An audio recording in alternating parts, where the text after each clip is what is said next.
So you have a friend who's an atheist. He wants to believe first that God exists before he accepts Jesus Christ as Lord and Savior. Well, my question to your beloved friend, this atheist friend, from a scientific point of view, well, if we don't believe that God exists, then we're going to talk scientifically or naturalistically, whichever way, or existentialist, whichever way you approach it. Scientifically, if I say, do you believe in energy? Every scientist in that field will say, definitely, yes, energy exists. Do you see it? He'll say, no. Can you see energy? No. Then why you believe energy exists since you don't see it and you can't see it?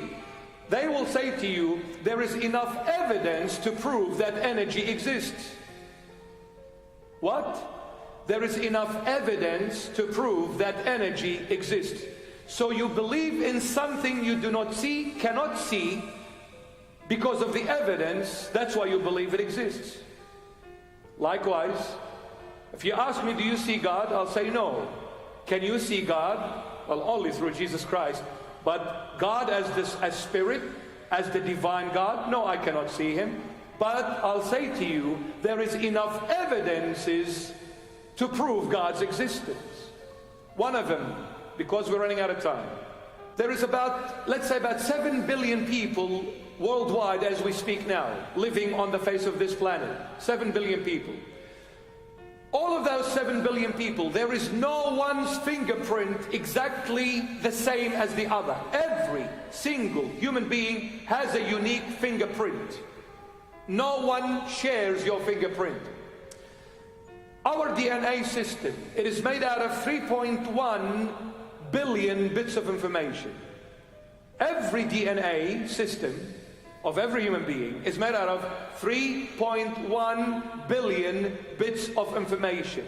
If I were to convert this 3.1 billion bits of information into words and write them on an A4 size page with 500 words on an A4 size paper, it will take me 600,000 pages to write your DNA and my DNA.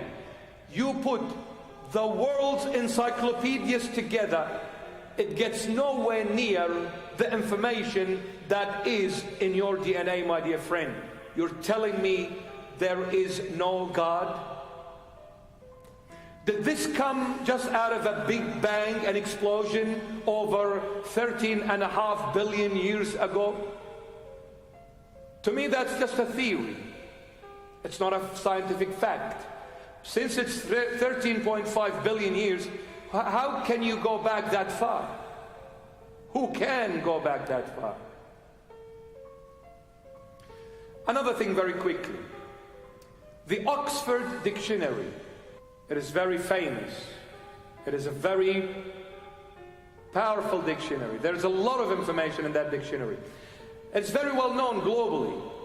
If I were to ask you that this Oxford Dictionary came in this complexity, in this perfection, because there was an explosion in the printing press, you would laugh at me.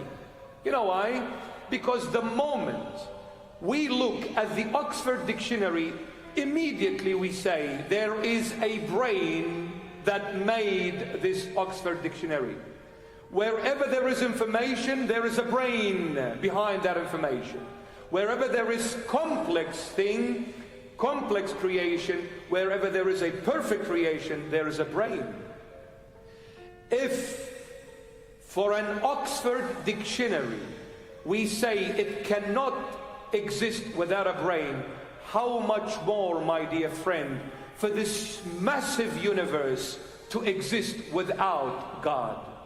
Impossible for this complex universe to be so perfectly timed, perfectly tuned, perfectly orchestrated, perfectly placed, perfectly built, without a builder, without a brain behind this complex and perfect universe. Impossible. Impossible, my dear friend. Impossible.